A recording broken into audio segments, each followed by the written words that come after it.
ঝঞ্ঝা আসিয়া অট্ট হাসিয়া মারিবে ঠেলা, আমাতে প্রাণেতে খেলিব দুজনে ঝুলনো খেলা, নিশীথ বেলা দে দোল দোল দে দোল দোল, এ মহাসাগরে তুফান তোল, বধুরে আমার পেয়েছি আবার ভরেছে কোল, প্রিয়ারে আমার তুলেছে জাগায়ে প্রলয় রোল, বক্ষ শনিতে উঠেছে আবার কি হিল্লোল।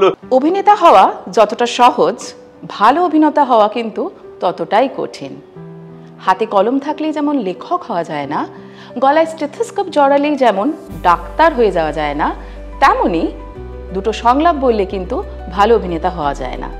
এটা একটা সাধনা, আর সেই সাধনায় এখনো পর্যন্ত নিবিড়ভাবে নিজেকে যিনি ডুবিয়ে রেখেছেন, তিনি আজকের আমাদের বিশেষ অতিথি।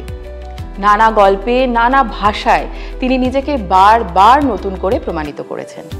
আসুন পরিচয় করে নিই আমাদের special guest, versatile actor Subrata দত্তের সঙ্গে। Hello Subrata da, thank you so much for coming to our show. আর তুমি দুদিনের জন্যই এসছো কলকাতায়, বাট আমাদের এখানে এসছো, সময় দিয়েছো, thank you so much. My pleasure. তোমার সাথে আজকে একটা জমিও আড্ডা দেবো। প্রথমেই জানবো যে তুমি একদম ছোটবেলায় থিয়েটার দিয়ে শুরু করেছিলে, তারপর সেখান থেকে ক্যামেরার সামনে, এই শুরুটা কিভাবে হয়েছিল?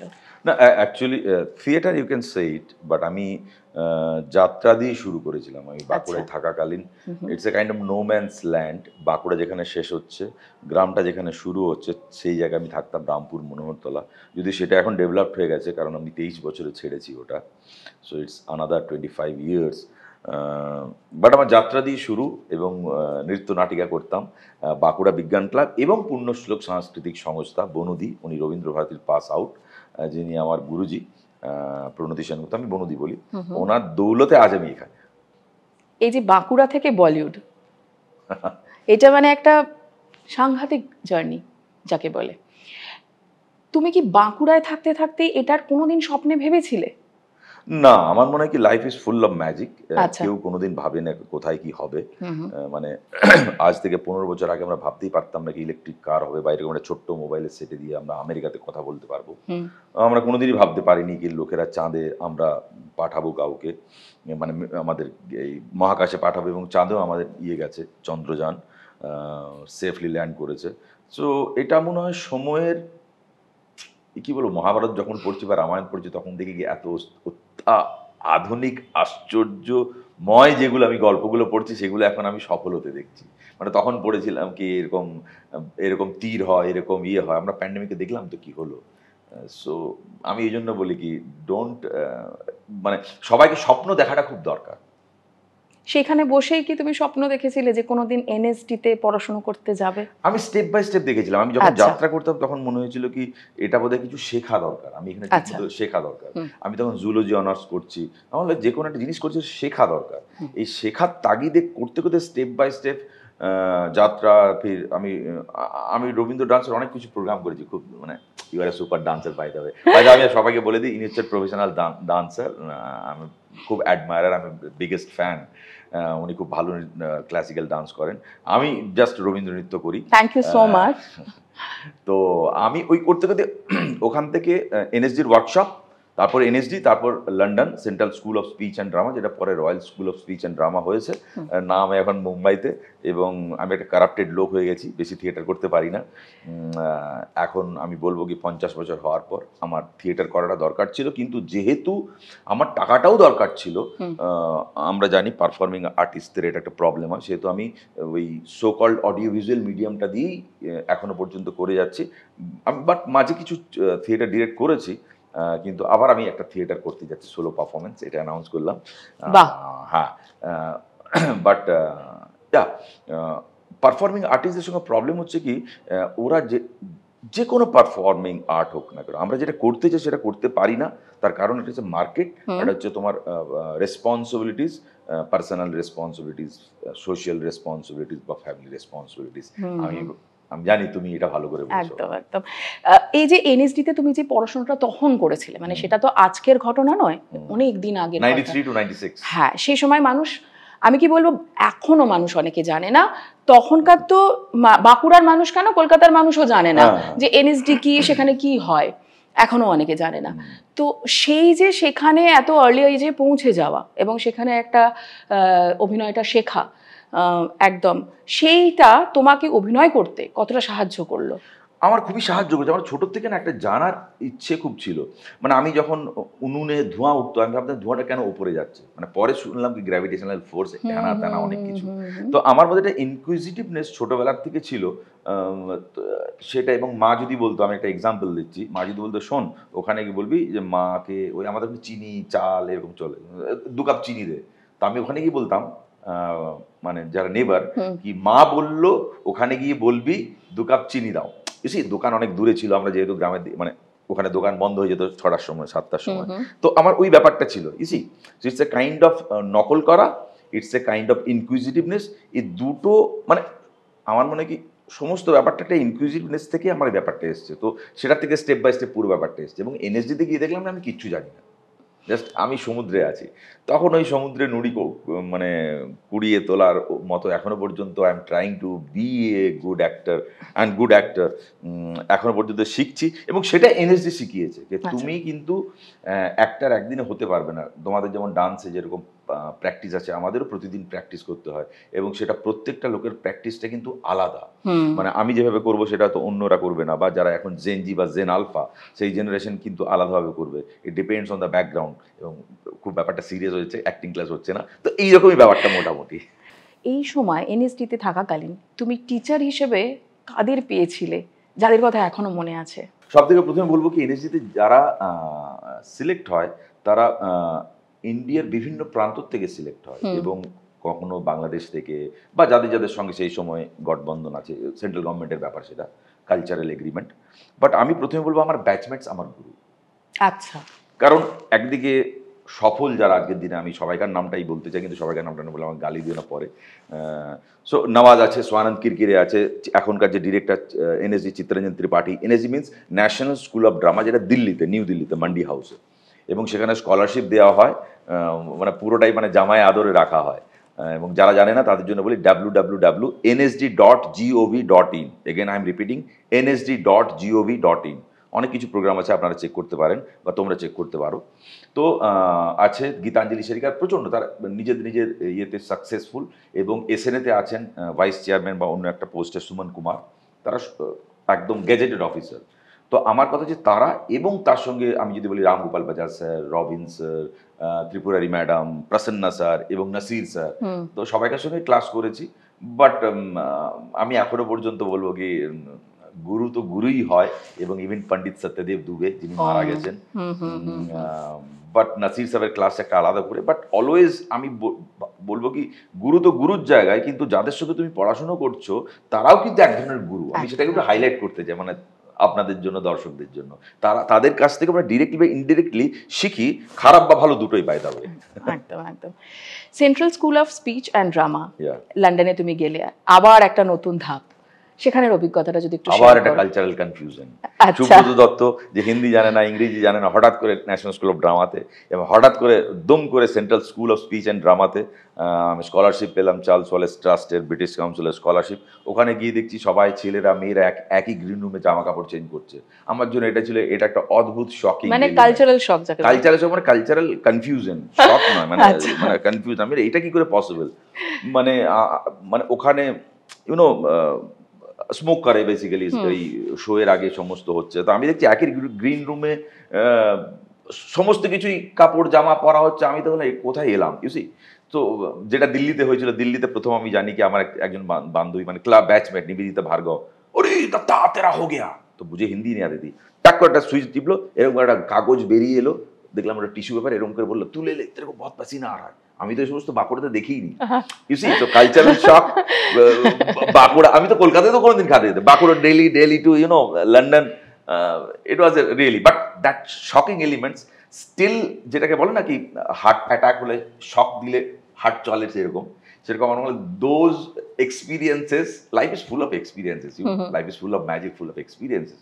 Those experiences still inspire me at the age of 54 to do something new, to do something good, to do, এবং without to live my own life without any negative thought. That is very very important. Right. কি হবে আমাদের performing আর্টসে কি হয় কি drugs, যারা please don't use drugs, जो भी है লোক নেগেটিভ থট নিয়ে নেয়। আমরা প্যান্ডেমিকে দেখেছি অনেক কিছু লোকের অনেক কিছু করেছে।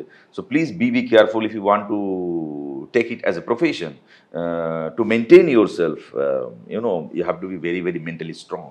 That's the basic point of to be a performing student of performing arts.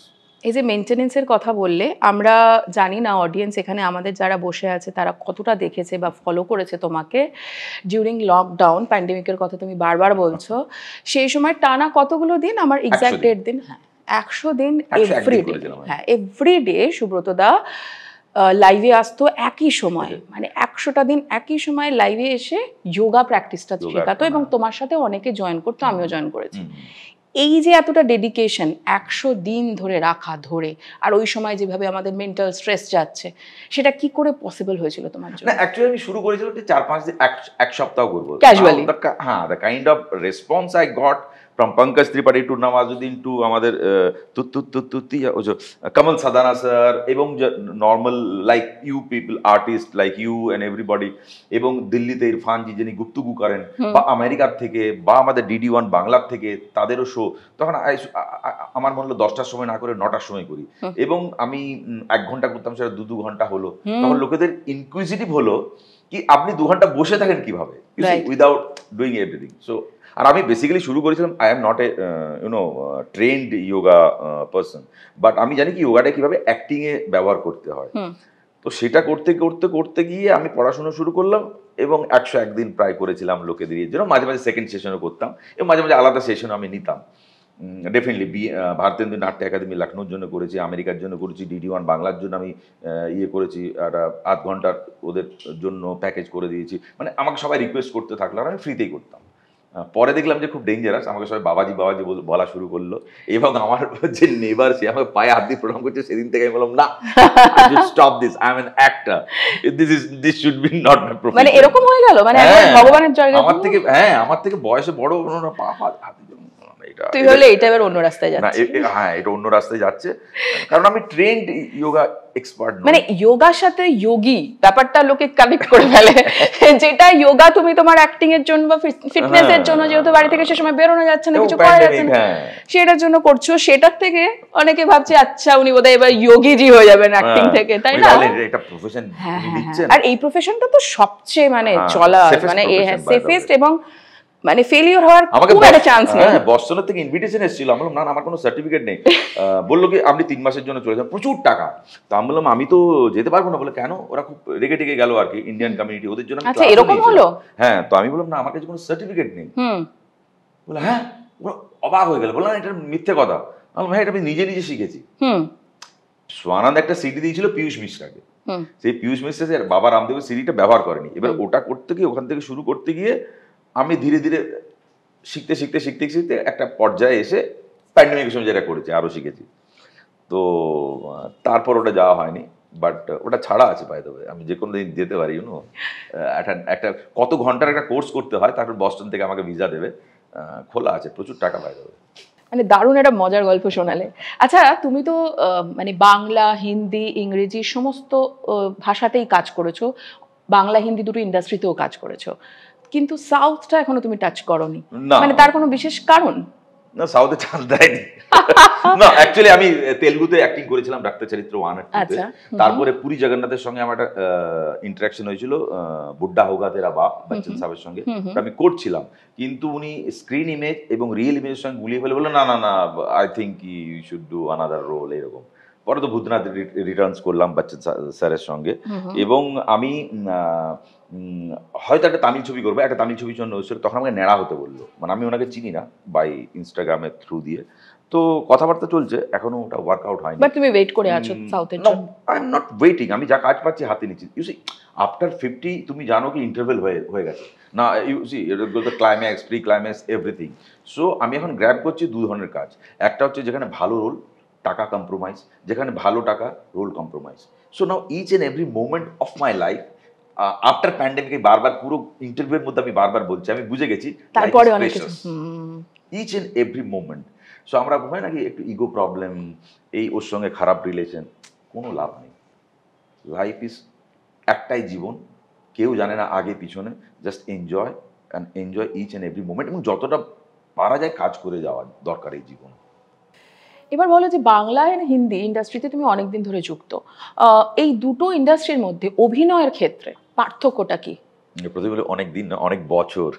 হ্যাঁ, অনেক বছর, মাই একদম। ফার্স্ট ফিল্ম রিলিজড ইন 1999, এখন কথা বলতে বলতে মনে পড়লো, এখন 2025, অনেকগুলো বছর। বাই দ্য ওয়ে, প্রতিদিনই শিখছি, এখনো মনে হয় কি আমি অভিনয়টা জানি না, এবং সেটাই এনএসডিতে শিখিয়েছে কি তোমাকে প্রতি মুহূর্তে ফিল করতে হবে কি ইউ ডোন্ট নো অ্যাক্টিং। আচ্ছা, এরকম যদি কখনো পাও সুযোগ যে তোমাকে কেউ বললো যে তুমি এই যে লন্ডনে যে তুমি থিয়েটার স্কুলে অভিনয় শিখেছিলে, সেখান থেকে কোনো জিনিস বাংলা ইন্ডাস্ট্রিতে নিয়ে আসতে, সেটা তুমি কি করবে? কোন জিনিসটা ওখান থেকে তুলে এখানে আনতে চাইবে? বাংলা বলবো না, ইন্ডিয়াতে যদি আনা হয়। আচ্ছা, মানে আমি তো বাংলাতে কাজ করতে আসি, যেহেতু ন্যাশনাল স্কুল আমার ছাত্র, ওখানে যারা মেন রোল করছে থিয়েটারে তাদের একজন ট্রেনার থাকে। মানে আমি যদি ইভানভ করছি বা হ্যামলেট করছি, তো হ্যামলেট একজন পার্সোনাল ট্রেনার থাকে, এবং ডিরেক্টর যে চরিত্র করছে তাকে না বলে ওই ট্রেনারকে বলেন কি স্পিচটা, এর জেস্চারটা, পশ্চারটা, তো সমস্ত উনি নোট ডাউন করেন, উনি আবার আলাদা করে ওনাকে শেখান, আচ্ছা, যাতে একটা টেন্স না হয়ে যায়। খুব ভালো ব্যাপার, বাট আমাদের মতো কান্ট্রিতে এটা পসিবল না। কারণ ওখানে লন্ডনে যেভাবে যত টাকা দিয়ে থিয়েটার, লন্ডনের ইকোনমিক্যাল কন্ডিশনের কথা বলছি না, তো ওদের অবস্থা সত্যিই খুব খারাপ, বাট যে প্রসেসটা চলে আসছে, যতগুলো ভালো জিনিস অলরেডি আমরা এখান থেকে অ্যাকোয়ার করে নিয়েছি, কারণ আমাদের ওপরে ইংরেজরা অনেক দিন রাজ করে অনেক কিছু চুরি করেও নিয়ে গেছে, তো আমরা চুরি করে নিই, কিছু জিনিস ওদের থেকে ধার নিয়েছি বা অনেক কিছু শিখেছি, সেটার মধ্যে এইটাও। কিন্তু এইটা আমাদের এখানে থিয়েটারে বা ফিল্মে করা মুশকিল, কারণ আমাদের যে বাজেটটা আছে, যে সিচুয়েশনে আমরা কাজ করি, যে বাজেটে কাজ করি, এবং একটা সব জায়গায় এটা তৈরি হয়ে যায় না, সেটা মুশকিল আমার মনে হয়। বাট এটা ভালো হতো যে ছবি বা থিয়েটারের যিনি প্রধান চরিত্র করছেন বা যারা যারা করছেন তাদের যদি একটা পার্সোনাল ট্রেনার দেওয়া যেত, বাট এটা এখানে পসিবল না। আচ্ছা আচ্ছা, রিসেন্টলি তোমার একটা পোস্ট থেকে দেখলাম যে তুমি এই লন্ডনের স্কুল থেকে, স্কুলের একটা আইডি কার্ড হঠাৎ করে পেয়েছো। কেমন লাগলো? ওই মেমোরি লেনে আবার কি গেলে, আবার ফেরত গেলে? হ্যাঁ, বম্বেতে ছিলাম, তো হঠাৎ করে একটা পুরনো মানে মোবাইলের ব্যাগে ছিল, হঠাৎ করে দুম করে কার্ডটা পেলাম। তারপর তার মধ্যে অনেক কিছু স্মৃতি ওখানে মানে আছে লন্ডনের, বরফ পড়ার থেকে শুরু করে অনেক কিছু, যেগুলো অনেক কিছুই ক্যামেরাতে বলা যায় না, বা অনেক কিছুই আছে যেগুলো এখন প্রায় ভুলে গেছি। খুবই ভালো, সেই জন্য আমি হঠাৎ করে ভাবলাম পোস্ট করি। অনেকেই ভাবে এ শুধু বলে, তো অনেক লোকে এখন আবার নতুন করে জিজ্ঞেস করছে লন্ডনে কখন কখন গেছিলি। So it's a kind of social মিডিয়াতে এটা একটা লাভ হয়েছে, একটু প্রচার হয়ে গেল, ইউনো, একটু নিজের মাথায় তেল দেওয়ার মতো। But it was a memorable experience, you know, with cultural confusion, আমি যেটা আগে বললাম। বাট ইয়েস, তোমাকে যেমন বাংলার সিনেমাতেও কাজ করতে দেখা গেছে, হিন্দিতে তুমি আগে কাজ করেছো। ইয়েস, মানে তুমি হিন্দি দিয়ে শুরু করেছো। সেই সময় মানে এটা মনে করা হয় যে বাঙালি অ্যাক্টর, মানে বাংলা থেকে যারা গেছে তাদের হিন্দি ভালো হয় না বা উর্দুটা, কিন্তু তুমি এক জায়গায় বলেছো যে তোমার বাংলা, যেটা বাঁকুড়ার বাংলা, সেখান থেকে কলকাতার বাংলা করতে তুমি বেশি ডিফিকাল্টিজ ফেস করেছো রাদার দ্যান উর্দু বা হিন্দি শেখা। না, কারণ হচ্ছে কি আমি বাঁকুড়াতে ছিলাম, ওখান থেকে আমি চলে গেছি দিল্লি। আচ্ছা, আমি কলকাতায় কোনোদিন এসেছিলাম দুবার, আমার পুরো মনে আছে, একবার 8 এসেছিলাম আর একবার 11তে এসেছিলাম। সেটা তো এমনি এমনি কাজের জন্য নয়। আমি ওই বাঁকুড়াতেই বাকরিতেই কথা বলতাম, ওখান থেকে হিন্দি শিখেছি। হিন্দি শেখার পর 2 বছর ধরে, 2.5 বছর লেগেছে আমার হিন্দি শিখতে।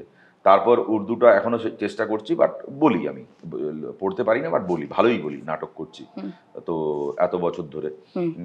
কিন্তু কলকাতারটা আমার প্রবলেম যে সুব্রত সেনদা আমাকে হাতে ধরে শিখিয়েছেন, মানে বাংলাটা তো প্রথম ছবিতে আমাকে ডাবই করেন নি উনি, স্বপ্নের ফেরিওয়ালার যে ডাবিংটা সেটা কুশল করেছিল, তারপরে তো আমি ডাবিং করি, তো সেটা একটা আলাদা ঘটনা। এখন আমি মোটামুটি প্রত্যেকটা ল্যাঙ্গুয়েজ, যেহেতু মারাঠিতেও একটা ছবি করেছি, পুরোটা একটা জগা খিচুড়ি হয়ে গেছে।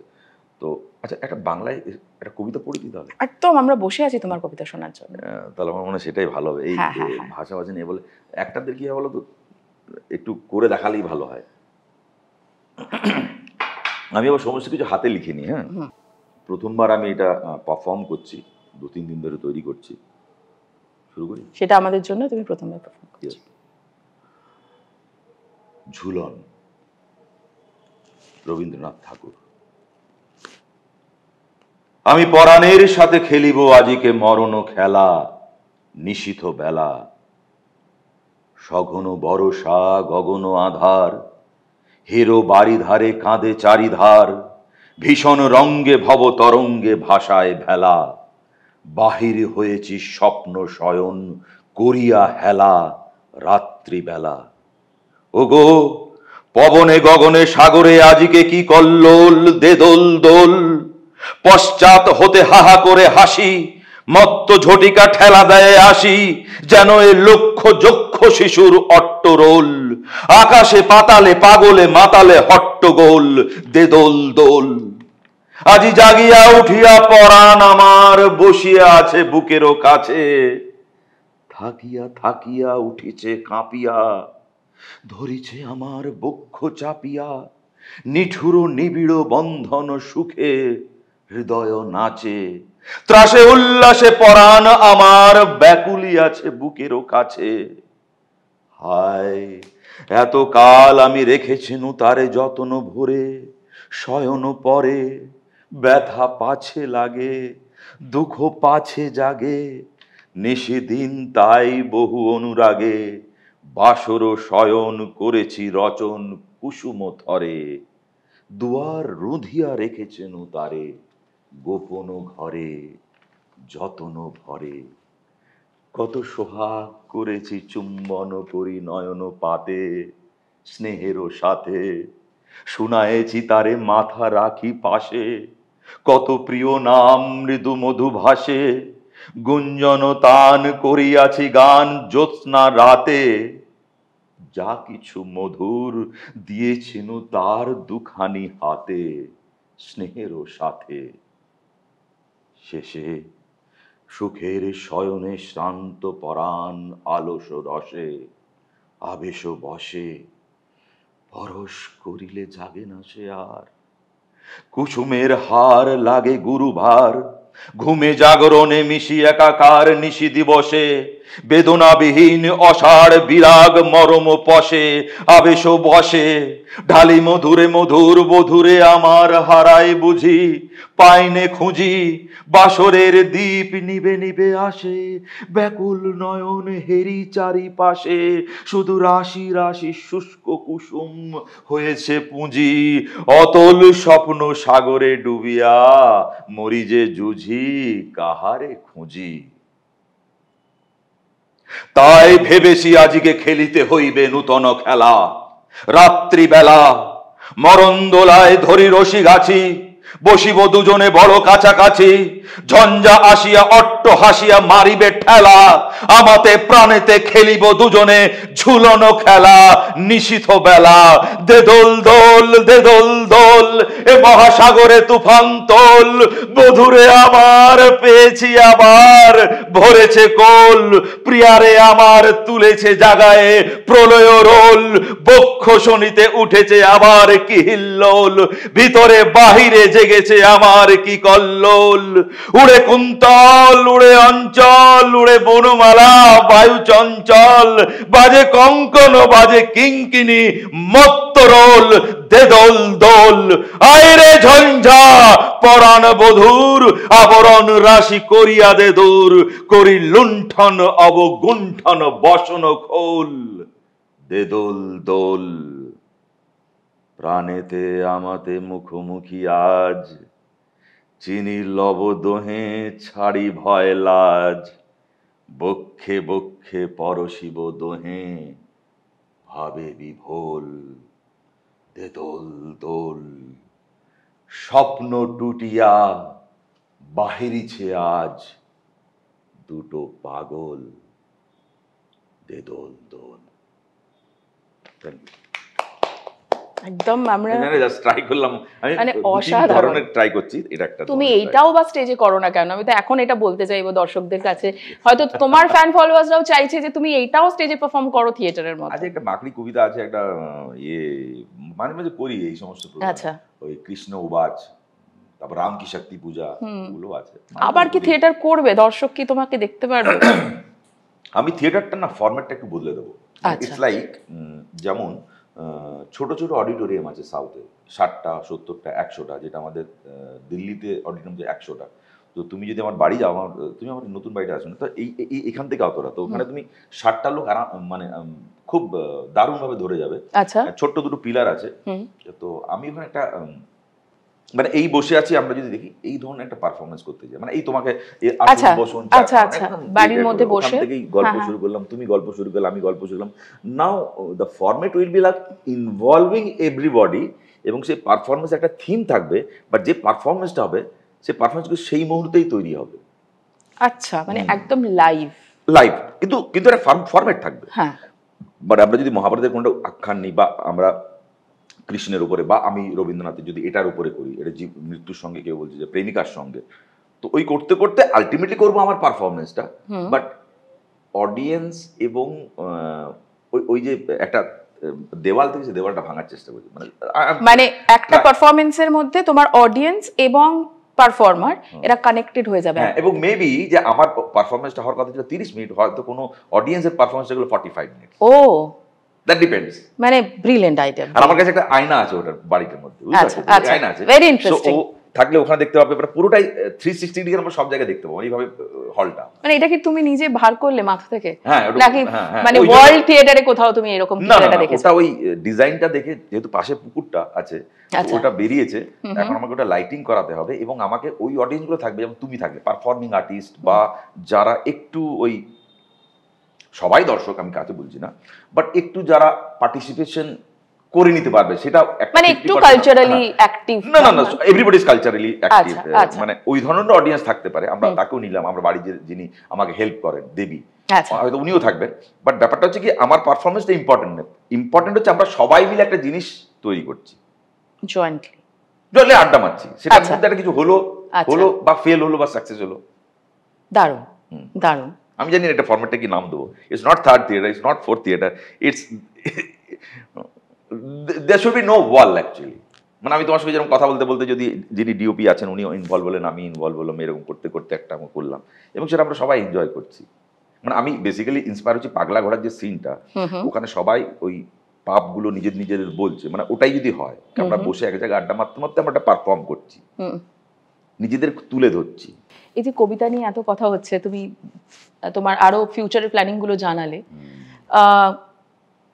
একটা চরিত্র যখন তুমি পাও কোনো স্ক্রিপ্ট থেকে, তখন সেটা চরিত্রটাকে তুমি তৈরি করো নিজের ভেতরে, সেটা কি কোনো পার্টিকুলার মেথড ইউজ করো নিজেকে তৈরি করার জন্য, নিজের চরিত্রটাকে তৈরি করার জন্য? হ্যাঁ, ডেফিনেটলি। ইউ সি, আমি বলছি কি, এটা ডিপেন্ড করছে কন্টেন্ট বা গল্পটা কিরকম। আমরা তো বেসিক্যালি পত্র বাহক, আমার কাজ হচ্ছে অ্যাজ এন প্রফেশনাল অ্যাক্টর, আমি টাকা নিচ্ছি, আই এম সরি, আমি খুব রুডলি কথা বলছি, একটা গল্প একজন ডিরেক্টর ডিরেক্ট করতে চায়, উনি আমাকে হায়ার করেছেন নাটক বা সিনেমাতে আমার থ্রু দি গল্পটা বলার জন্য। আমার কাজ হচ্ছে under the guidance of the director ওই চরিত্রটা থ্রু দি গল্পটা করার জন্য। So I have to read again and again the script, প্রথম কথা। দ্বিতীয় কথা হচ্ছে ডিরেক্টরকে আমাকে সবসময় কনফিডেন্সিয়ালি বা গাইডেন্সে করতে হবে। এবং তৃতীয়ত যে ব্যাপারটা হচ্ছে কি, ওইটার যে ক্যারেক্টারটা করছি, আমরা যখন কোনো জায়গাতে যাই, যখন আমরা যখন গুগল ম্যাপের সাহায্য নিচ্ছি, সেরকম যেখানে আমাকে যেতে হবে, যে চরিত্রটা করতে হবে, তার সম্বন্ধে যতগুলো ইনফরমেশন স্ক্রিপ্টে আছে সেখানে আন্ডারলাইন করতে হবে, এবং যতগুলো স্ক্রিপ্টে নেই তার রেফারেন্স সেগুলো করতে হবে। তো সে একটা জগৎ তৈরি করতে হবে। সো টু বি, শুনে খুব জটিল জটিল কিছু না, মানে একটা জায়গা যাওয়ার মতো। মানে আমি যদি এখান থেকে, ধরো আমি যাচ্ছি এখান থেকে দুর্গাপুর যাবো, তো আমাকে দুর্গাপুর জন্য ম্যাপটা জানতে হবে। এবার আমি যদি বৃষ্টিতে যাই, তাহলে আমাকে জানতে হবে যে দুর্গাপুরের রাস্তাটা ঠিক আছে কিনা। তৃতীয় জানতে হবে দুর্গাপুরের ওয়েদারটা, যে বৃষ্টি থেকে দুর্গাপুরে থাকার জায়গাটা কোথায়। তা আমি যদি 3 দিনে জানতে, তো এই পুরো ইনফরমেশন যেমন দুর্গাপুরের সম্বন্ধে আমাকে জানতে হবে, তো একটা ক্যারেক্টার করতে সময় সেই সমস্ত ইনফরমেশনগুলো আমাকে জানতে হবে। আচ্ছা, it's a very easy process. আচ্ছা, বাট ওইটা জেনে এবং ওটা কিভাবে অ্যাপ্লাই করব, সেই জন্য you have to go through a process, like you are a performing artist. এবং এই প্রসেসটা, মানে আমি যদি পাক্কা ড্রাইভার হই, আমি জিজ্ঞেস করে চলে যাব, এখন গুগল ম্যাপের থ্রু দিয়ে চলে যাবো। সো আমি যদি ড্রাইভার, আমি যদি গাড়িটা ওখানে নিয়ে যেতে হয়, তাহলে আমার গাড়িটা তো আগে চালাতে জানতে হবে। বেসিক্যালি গাড়িটা আমাকে কলকাতা, আমার লাইসেন্সটা থাকতে হবে, আমার দুর্গাপুরের রাস্তায় ওই ট্রাফিক নিয়মটা জানতে হবে। It's like that. এর বেশি আমি বলবো না, এর বেশি you have to go through a acting. ব্যাপারটা আরেকটা ঝামেলা হচ্ছে কি, গাড়ি চালানোর সময় লোকেরা বলে কি তুমি কিভাবে গাড়ি চালাচ্ছ সেটা ইম্পর্টেন্ট নয়।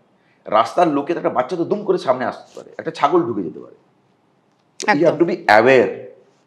আর অ্যাক্টিংটা ওইরকম কি অ্যাক্টিং তুমি কিরকম করছো সেটা ইম্পর্টেন্ট অডিয়েন্স সেটা কিভাবে নিচ্ছে।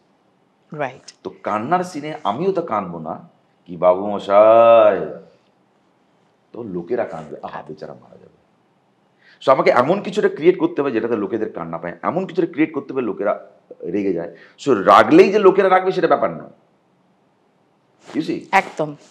তোমাদের নাচেও সেটা আছে কি রস, এটা খুব কঠিন এবার রসের स्वादन के बारे में बताएं तो, বাট এটাই ব্যাপার। So you have to create and under the direction of your director, একদম গুরুজি বলে বসে যাও, উনি তোমাকে ঠিক আপনাকে বা তোমাকে ঠিক গাইড করবে।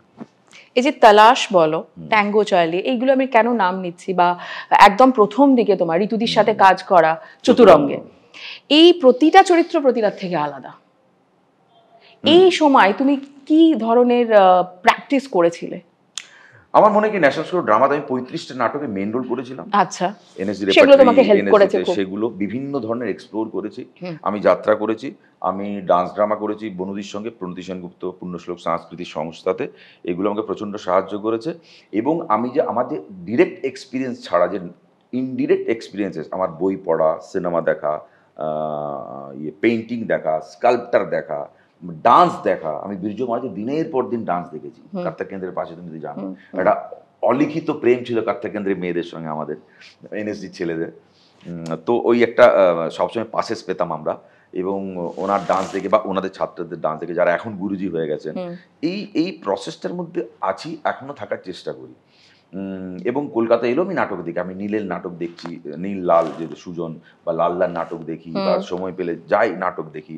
এবং সবসময় কিছু না কিছু আমাদের প্র্যাকটিস করতে হবে। এবং আই এম ভেরি অ্যাওয়্যার কি প্রতিদিন যদি আমি খাবার খাচ্ছি, কার্বস খাচ্ছি, প্রোটিন খাচ্ছি, জল খাচ্ছি, বা আমি নেশা ভাঙ যেটা করছি, মানে ড্রাগ খাচ্ছি না ডেফিনেটলি, তার সঙ্গে আমি কিন্তু আমার এন্টারটেন আমি শেখার জন্য আয়দা একটা নাটক দেখছি, আয়দা একটা সিনেমা দেখছি, আয়দা নিজে প্র্যাকটিস করছি।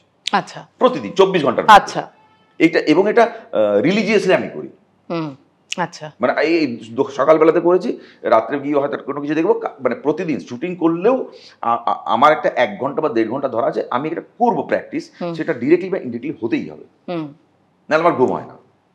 99 থেকে তুমি সেইভাবে তোমার সিনেমার জগতের কাজটা শুরু হয়, তার আগে অনেক আগে থেকে তুমি কাজ করছো। তো এই যে এত বছর হয়ে গেছে এবং আগামী দিনেও অনেক বছর তুমি কাজ করবে, তো আমি জানতে চাইবো যে তোমার এরকম কোনো চরিত্র অলরেডি তুমি করেছো কিন্তু তুমি আরেকবার করতে চাও, এরকম কোনো চরিত্র ভেবেছো? আমার একটা ছবি আসছে ম্যাডাম সেনগুপ্ত একটা ওটিটি প্ল্যাটফর্মে, তো সেটা রিসেন্টলি এখনো হলে চলছে। তো যখনই আমি কোনো চরিত্র করি, যখন সেটাকে আরেকবার দেখি হলে, সিনেমা অ্যাক্টিংটা তো একটা টিম ওয়ার্ক, বিভিন্ন ধরনের টেকনিক্যাল ব্যাপার থাকে। তো সবসময় মনে হয় মিক্সিংটা প্রবলেম হয়েছে, অ্যাক্টিংটা প্রবলেম হয়েছে, সবসময় মনে হয় কি প্রত্যেকটা ক্যারেক্টার যদি আবার করতে পারতাম। নাও ইট শুডন্ট বি দ্য আনসার। তো আনসার, এটা একটা আনসার। আরেকটা আনসার হচ্ছে কি, অনেক সময় আমি ইয়াং এজে যে ক্যারেক্টারগুলো করেছি, এজেড ক্যারেক্টার, যেমন মাধবলালের স্বরা ভাস্করের বাবার রোল করেছি, তখন আমার এজ ছিল না। বা ইভানভ করেছি, যার 2টো বিয়ে হয়ে, তখন তো আমার একটাই বিয়ে হয়নি, প্রেমও হয়নি।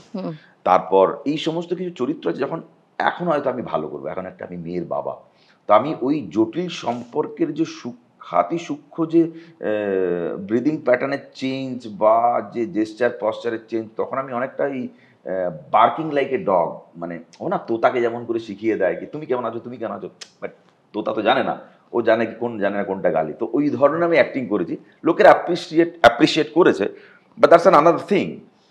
তো ওই রকম ইভানভ ক্যারেক্টারটা বা চতুরঙ্গের ক্যারেক্টারটা, চতুরঙ্গের জন্য তো এখন আমি এজেড হয়ে গেছি, বা মাধবলালের ক্যারেক্টারটা, মাধবলাল স্বরা ভাস্করের বাবার রোলটা করেছিলাম, সেরকম কিছু চরিত্র বারবার মনে হয় কি করলে হয়। মানে কেন এটা তোমার মনে হচ্ছে যে ম্যাচুরিটিটা সেই সময়, ম্যাচুরিটি, তখন আমার বিয়ে হয়নি, তো 2টো বউ আমার এতে ইভানভে, তার মধ্যে একজন আত্মহত্যা করছে, তারপর আমি আত্মহত্যা করছি, ইভানভ মাইকেল চেকাবের ইভানভ। আর এটা মানে সম্পর্কের জটিলতাটা তখন তুমি অতটা, মাধবলালের স্বরা ভাস্কর আমার বন্ধু, আমি ওর বাবা রোল করছি, so I don't know the exact যে ডায়লেমাটা হয় একটা মেয়ের বাবা। এখন আমি মেয়ের বাবায় বুঝতে পারছি কি, এখন আমি মেয়ের বাবার থেকে আমার মনে হয় কি আমি মেয়ে, আমার মা, আর আমি হচ্ছে ছেলে, মানে দ্যাট কাইন্ড অফ কনভারসেশন কাল রাত্রি যেমন হয়েছে। তো now she guides me rather than I should guide. হ্যাঁ, মানে মেয়েরা এমনিতেই ম্যাচিউরড বেশি, ম্যাচিউর আলফা যারা জেনারেশন। তো সামহাউ জীবনটা কি জানো তো, মানে এখন এসে সবসময় মনে কিছুটা মিস হয়ে গেছে। কিছু না কিছু একটা তো বাদ যাবে। Life is full of magic, life is full of experiences. আমি ওর বাবা টাইপের কথা বলছি। তুমি বাবা, তাই তুমি বাবার মতো কথা বলছো। বাবা, অ্যাকচুয়ালি রিয়েল লাইফে তুমি বাবা, তাই তুমি বাবার মতোই কথা বলছো। সো সামটাইমস আমার মনে হয় কি life is full of magic, life is full of experiences, life full of you know miss হয়ে গেল হয়তো যখন কোনো মানুষ এই পৃথিবী ছেড়ে চলে যায় তখনও হয়তো তার মনে কিছু যদি মিস হয়ে গেল। এই ঝুলন কবিতাটা পড়লাম, সেখানে কিন্তু ওটাই আছে পূর্ববর্তী, বলছে আজকে আমার এটা মনে হচ্ছে, আগে এটা হয়েছিল, তাহলে আমাকে আজকে এটা করতে হবে। সামহাও রবীন্দ্রনাথ ঠাকুর সেখানে মিস করছে। মানে কোনোটা তো মিস হবেই লাইফে, মানে তুমি যদি কমপ্লিট হয়ে যাও তাহলে তো আর পৃথিবীতে থাকে না মানুষ। পারপাস তো থাকতে হবে না। এই যে তুমি আমাকে বললে যে পৃথিবী থেকে চলে যাওয়ার সময় মানুষের মনে হয় যে কিছু না কিছু মিস হয়ে গেল, কিন্তু আমার মনে হয় পার্সোনালি যে সেই সময় মানুষ চলে যায় যখন সে কমপ্লিট হয়ে যায়। কমপ্লিট হয়ে যাওয়ার পরে তো আর এখানে থেকে লাভ নেই। তুমি থিয়েটার নিয়ে, নাটক নিয়ে অনেকক্ষণ ধরে বলছো, তোমার অনেক রকম পরিকল্পনা আছে। আমার ফর্মটা বদলানো নিয়ে একটা মানে একটা যাকে বলে রেভলিউশন আনা। কিন্তু সিনেমা পরিচালনা করার কখনো প্ল্যান করেছো বা ভেবেছো কখনো? আমি সিনেমা করবো কিনা জানি না, বাট আমি অডিও ভিজুয়াল প্রোগ্রাম তো অবশ্যই বানাবো 30 মিনিট। যেমন আমি আজকে এখানে আসার আগে প্রচন্ড বৃষ্টি হচ্ছিল, বা যখন করে আমি কবিতা পড়ি বা পেন্টিং দেখি, বেসিক্যালি আমাদের একটা এক্সারসাইজ হতো যে একটা পেন্টিং দেখো, অনামিকা ম্যাডাম এনএসজিতে, ন্যাশনাল স্কুল অফ ড্রামাতে একটা পেন্টিং দেখে তার উপরে গল্প লেখো। তো যখন আমার না পেন্টিং দেখতে খুব ভালো লাগে, আমি জানি না, আমি অদ্ভুত মোহিত হয়ে যায় পেন্টিং দেখি। তখন মনে এটার উপরে এই গল্পটা হলে, একটা লোক যদি দাঁড়িয়ে থাকে, আমার স্টিলনেসের উপর একটা অদ্ভুত একটা মোহ আছে। স্টিলনেস, বুঝতে পেরেছি, মানে মুভিং না স্টিলনেসের উপর আমার একটা ক্রেজ আছে, জানি না কেন। তো সেটার উপর আমার মনে হয় এটা কিছু নাড়াচাড়া করে দাও। আচ্ছা, মানে ওই তখন একটা স্টেজ থিয়েটার বা এই ধরনের কাজ নিয়েই তোমার নতুন কিছু করার বেশি পরিকল্পনা বলে মনে হয়? হ্যাঁ, সেটা অডিও ভিজুয়াল ফরম্যাট হবে, সেটা maybe on screen, maybe for the live, I don't know. আচ্ছা, হ্যাঁ, এটা আমি ডিসাইড করিনি। হ্যাঁ, আর অভিনয়ের উপরে কোনো বই লেখার কোনো প্ল্যান? অভিনয় তো আমি নিজেই জানি না। এত কান্না করে এবার এই কথা বলছো তুমি? অভিনয় ব্যাপারটা কি হচ্ছে, অভিনয় তো আমার থেকে বেশি যারা রাস্তায় মানুষ চলাফেরা করে, যারা তুমি বলছো সংসারে যারা দাঁড়িয়ে, এই যে যাদবপুরের মোড়ে যারা ফুল বিক্রি করে, বাচ্চা তারা বড় অভিনেতা, আসি বা ফুল বিক্রি করে বা যা করেন, তারা যে অ্যাক্টিং করেন সেটা যদি করতে পারতাম তাহলে অনেক বড় অ্যাক্টর হয়ে যেতাম। তুমি বলছো এমনি সংসারে যে অভিনয়টা চলে, বাজে অভিনয়টা চলে।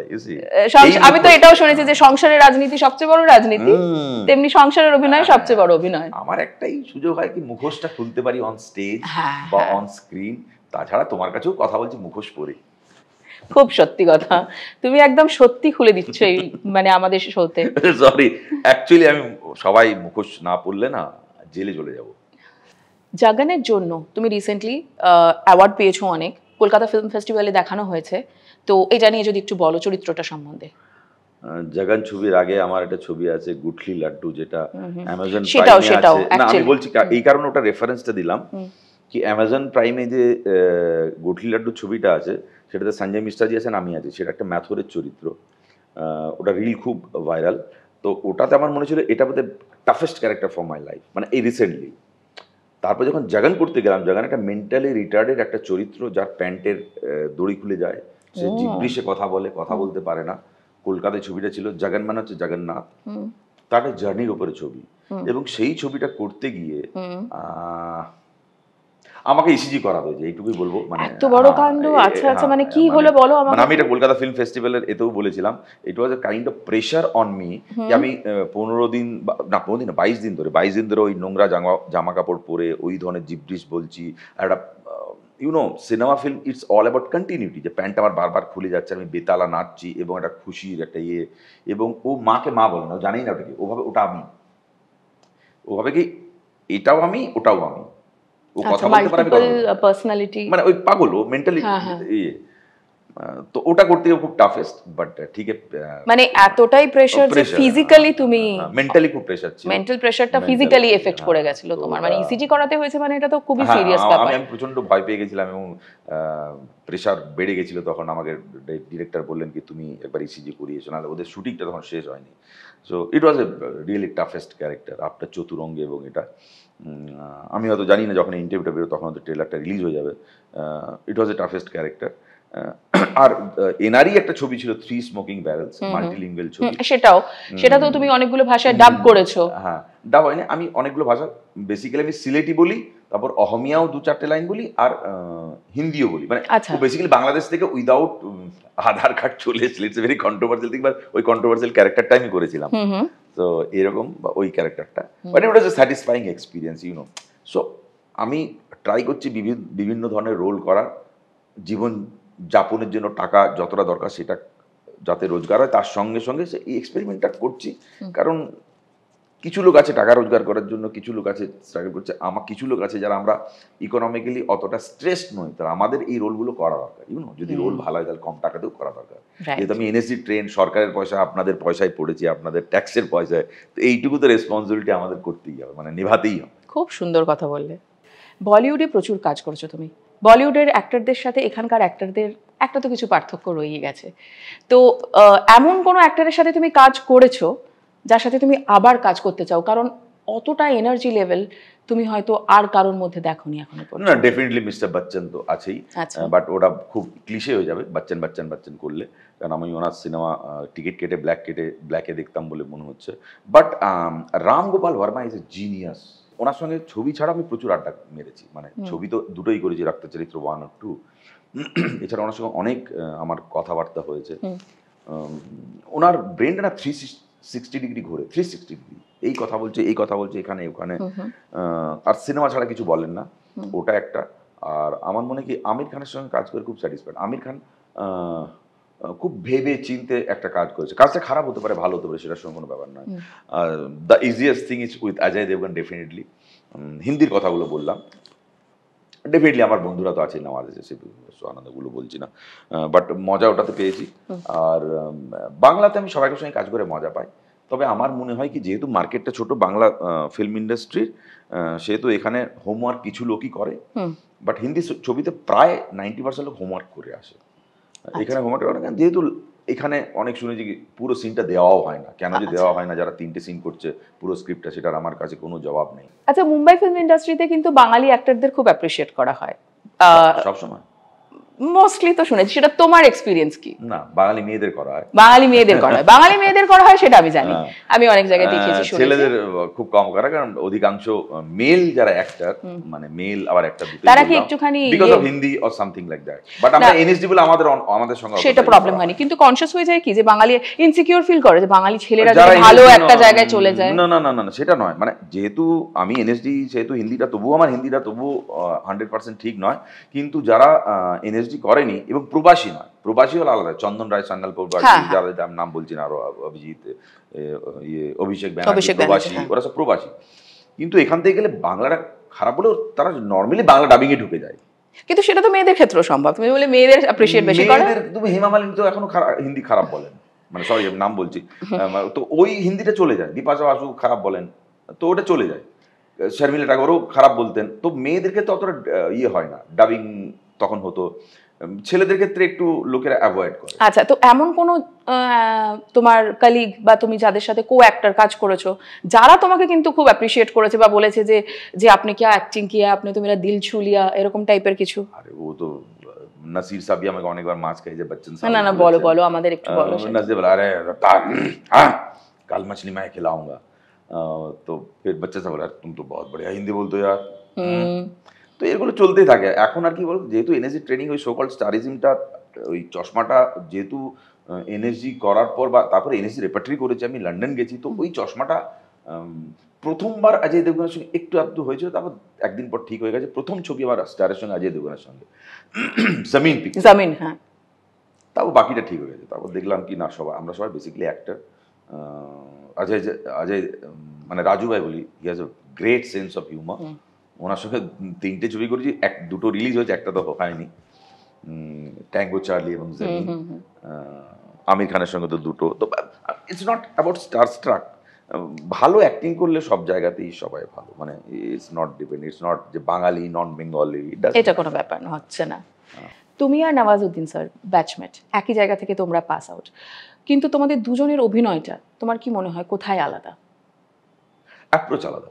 আচ্ছা, ইসি আমরা যতই মেজনা থিওরি পড়ি, স্ট্যানিস্লাভস্কি পড়ি, গ্রোটোস্কি পড়ি, নাসির সাহেবের আন্ডারে পড়ি, রাম গোপাল বাজার সাহেবের আন্ডারে পড়ি, প্রসন্নার আন্ডারে পড়ি, রবীন্দ্র দাসের আন্ডারে পড়ি, আমার ব্যাকগ্রাউন্ড সোশ্যাল, ইকোনমিক্যাল আমার বডি স্ট্রাকচার, আমার gesture, posture define something else, Nawaz something else. কারটা কতটা বিক্রি হচ্ছে সেটা কোনো ব্যাপার নয়। সো প্রত্যেকের দীর্ঘ একটা যেমন ধর একটা বাচ্চা যখন 1 2 লেখা শুরু করছে, দেওয়ালে লিখে, কপিতে লিখে, কারো গায়েও লিখে দিল, আবার মাথাতেও 1 2 লিখে, অ আ 1 2 মাথাতেও লিখে, গায়ে লিখে দেয়, তো প্র্যাকটিস করছে। এরপর ধীরে ধীরে করতে করতে একটা নিজের সিস্টেম তৈরি হয়ে যায়, প্রত্যেকটা বাচ্চার আলাদা আলাদা হাতের লেখা হয়ে যায়। সেরকম আমার হাতের লেখা বা আমার অ্যাক্টিং করার অ্যাপ্রোচটা, নওয়াজের অ্যাপ্রোচটা একদম আলাদা, একদম আলাদা। আমরা যেহেতু ইভানো প্লেটেতে দুজনে আমরা মেন রোল করতাম, এবং তার মানে এই নয় কি আলাদা বলে কি এক জায়গায় মিট করছে না রেল লাইনের মতো, না, এক জায়গায় মিট তো করবেই। ওর শুরুটা অন্যভাবে, আমার শুরুটা অন্যভাবে। যখন একটা স্ক্রিপ্ট পড়ছি, যেহেতু যদি আমরা হিন্দির কথা বলি, হিন্দি যদি কোনো স্ক্রিপ্ট হয়, যেহেতু হিন্দি ওর মাদার টাং, ও অন্যভাবে অ্যাপ্রোচ করবে। এবার আমার যেহেতু বেঙ্গলি মাথাটা, অন্যভাবে অ্যাপ্রোচ করবো। এবার ওর ব্যাকগ্রাউন্ডটা যদি একই রকম হয়, ওর সঙ্গে প্রায় মিলে যাচ্ছে বা আমার সঙ্গে প্রায়, তখন এইভাবে। So it's about language, background, ক্যারেক্টারের age, everything, then the approach starts. So যেহেতু অন্য জায়গার থেকে, আমি অন্য জায়গাতে, আমরা জীবনে 3টে অথবা 4টে বছর একসঙ্গে কাটিয়েছি, না অ্যাকচুয়ালি 3টে বছর, তারপর তো রেপার্টরিও করেনি। তার মানে এই নয় কি 3টে বছর কাটিয়েছি বলে আমরা একসঙ্গে করবো। The style of Messi, the style of Ronaldo, the style of Maradona is different. So এইভাবে ডিফারেন্ট আমাদের হয়। তো হ্যাঁ, আমাদের তর্ক বিতর্ক হয় অ্যাক্টিং নিয়ে, বাট ডেফিনেটলি কোথাও না কোথাও এটাও হয়। সঞ্জয় মিশ্রাজি আছে, ইরফান ভাইয়ের সঙ্গে আমার অনেক কিছু কথা হয়েছে, নট অনলি রানা ভাইয়ের সঙ্গে আমার কথা আছে, আশুতোষ রানা, নাসির সাহেবের সঙ্গে অ্যাক্টিং সম্বন্ধে ডিসকাশন হয়েছে। আমরা অনেক তর্ক বিতর্ক বিভিন্ন ক্লাসে করেছি আমরা তর্ক বিতর্ক, কিন্তু ultimately it should communicate to the audience, এটা সবাই আমরা বলি। হ্যাঁ, বম্বের ফিল্ম ইন্ডাস্ট্রি এবং কলকাতার ফিল্ম ইন্ডাস্ট্রির অভিনেতাদের মধ্যে বেসিক কিছু পার্থক্য আছে, সেটা যদি তুমি একটু বলো, কারণ তুমি দু জায়গায় সমানভাবে কাজ করেছো। এখানে 10% অ্যাক্টর ভালো, ওখানে 80% অ্যাক্টর ভালো। একটু আগেই ম্যাডাম সেনগুপ্তর কথা তুমি বললে, কখনো যখন তোমার কাছে স্ক্রিপ্ট আসে, ঠিক কি কি দেখে তুমি স্ক্রিপ্টটা ভাবো যে হ্যাঁ এটা আমি করবো, অ্যাকসেপ্ট করো বা রিজেক্ট করো? না, প্রথমে দেখি কি কার থ্রু দিয়ে এসছে, যিনি ভদ্র বা ভদ্র মহিলা যিনি আসছে, ইটস ভেরি ইম্পর্টেন্ট। নাহলে ওয়েস্ট অফ টাইম হয়ে যায়, জানো, এই ফোন করছি, হ্যাং করবো, ত্যান করবো, এই করবো, টাকাও পাঠিয়ে দিল 1 লাখ টাকা, তারপর তারা কোনো পাত্তা নেই। So it's West of time. মানে এরকম অনেক ছবি আছে, আমার মনে হয় কি মোর দ্যান 15 যারা টাকা দিয়ে গেছে, সেই ছবি হয়নি। আচ্ছা, কেউ 50, কেউ 1 লাখ, এরকম করে। সেটা তাহলে আমি জানি ছবিটা হবে, তখন আমি তাকে এন্টারটেইন করি, নাহলে তখন তাকে থ্যাংক ইউ বলে দিই কি ঠিক আছে আপনি পরে, আমি একদম স্ট্রেট কাট বলি, মানে ইউসি এরকম নয় কি আপনি পরে 4 দিন বলবো না। দেখুন, আপনি পাঠিয়ে দিন একটা 4 লাইনে বা অডিও পাঠান, বা কোথার থেকে আপনি নাম্বারটা পেলেন। আমি সকাল ফোন অ্যাটেন্ড করি, বা আমার একজন সেক্রেটারি আছে অর্জুন বলে বম্বেতে, তাকে পাঠিয়ে যদি হিন্দি হয়। দ্বিতীয়ত আমি দেখি যখন বলছে না, স্টোরিটা ন্যারেট করছে, স্টোরিটা ইম্পর্টেন্ট নয়, কিভাবে ন্যারেট করছে, আচ্ছা, ওর প্যাশনটা কতটা। স্টোরি তো পরে কারেক্ট হয়ে যাবে, ও কিভাবে প্যাশনেট, কতটা প্যাশনেট, সেই প্যাশন দেখে আমি আমার রেমুনারেশনটা বলি। ও যদি প্যাশনেট, আমি একটা রিসেন্ট ছবি করেছি 8-10 মাস আগে, ওয়াটারফল বলে, ওই ছেলেটার কাছে টাকা ছিল, বা ছেলেটা যা প্যাশনেট, জামশেদপুর থেকে, তারপর না এই তো আমি বুঝতে পারছি, তুই কোথা থেকে বলছিস, জামশেদপুর, মানে কাল চলে আয়। বল হ্যাঁ স্যার, আমি ঠিক বলছিস তো। দেখি পরের দিন সকাল 11টা আমার বাড়িতে, আমি গল্প শুনবো, ছবিটা করছি। মানে এই ধরনের প্যাশন, ও যদি প্যাশন, আজকে বিকেলে কথা হচ্ছে, কালকে সকালে চলে আসে জামশেদপুর থেকে, হ্যাঁ, তো আমি বলি I will do your film. Right. তারপর তো সত্যি ছেলেটা গল্পটা ভালো, মানে তুমি এইটা ফলো করো। হ্যাঁ, ইনস্টিংক্ট ফলো করতে হবে। বুঝতে পেরেছি। তুমি অনেক জায়গা থেকে অনেক অ্যাওয়ার্ড পেয়েছো, কায়রো ফিল্ম ফেস্টিভ্যালস থেকে তুমি সেরা অ্যাক্টরের অভিনয় মানে সেরা অ্যাক্টরের অ্যাওয়ার্ড পেয়েছো, আরো অনেক, কিন্তু এখনো পর্যন্ত ন্যাশনাল অ্যাওয়ার্ডটা কেন পাওনি? মানে তুমি তো সেই ধরনের চরিত্র অভিনয় করেছো, বারবার প্রমাণ করেছো নিজেকে, তো কোনো বিশেষ কারণ তোমার মনে হয়? না, সেইগুলো বলে কন্ট্রোভার্সি ক্রিয়েট করবো না, কিন্তু আমি জানি কি আমার থেকেও যারা কম কাজ করেছেন, তারা একটা স্পেশাল কিছু একটা ক্যাটাগরি অ্যাওয়ার্ড হয়, সেটা তারা পেয়েছেন, তাদের নামটা বলবো না, you can Google it and check their name. But অনেকেই বলেছিল কি আমি মাধবলাল কিপওয়াকিকের জন্য পাওয়ার যোগ্য। টি ফর তাজমহল, যেটা আমাদের SKF এ পড়ে আছে, একটা বড় প্রোডাকশন হাউস, তার নামটা বলতে পারবো না, বাংলায় তো বলেই দিচ্ছি, অনেকদিন হয়ে গেছে, সালমান খানের কাছে পড়ে আছে ওই ছবিটা, টি ফর তাজমহল, ওটার জন্য আমাকে বলেছিল তুমি ন্যাশনাল অ্যাওয়ার্ড পাওয়ার যোগ্য। এখন সোমাদি, যিনি বিখ্যাত জার্নালিস্ট, প্রায় 80 ওনার বয়স, উনি বললেন কি জাগানের জন্য আমি পাওয়ার যোগ্য। তো আমার মনে হয় অ্যাওয়ার্ডটা পাই না পাই, এই যে কথাটা হচ্ছে, বাঁকুড়াতে বসে যখন চায়ের দোকানে 108টা যার গেঞ্জিতে ফুটো, সে আমাকে বলছে তুই তো নাটক ফাটক করিস, ন্যাশনাল স্কুল অফ ড্রামার একটা ওয়ার্কশপ হয়েছে, কাবলুদা তার নাম, সে যখন আমাকে বলে তার থ্রু দিয়ে আমি আজকে এই জায়গায় এসেছি, এবং ডেফিনেটলি আমার গুরুজি বাঁকুড়া বিজ্ঞান ক্লাব আছেই।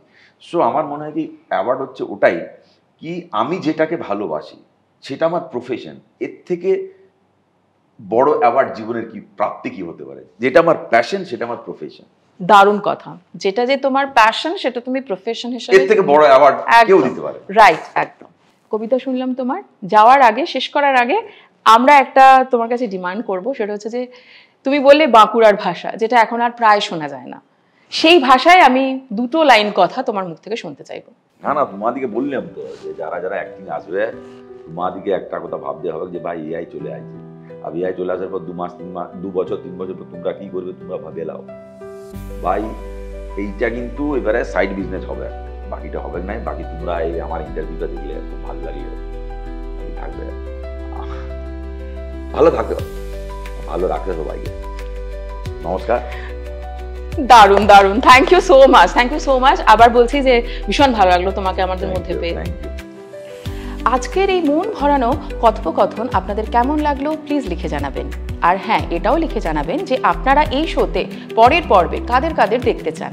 আর ততক্ষণ প্লিজ আমাদের চ্যানেলটাকে লাইক করবেন, শেয়ার করবেন, অবশ্যই সাবস্ক্রাইব করবেন। See you on next time. দেখতে থাকুন জিও বাংলা। নমস্কার।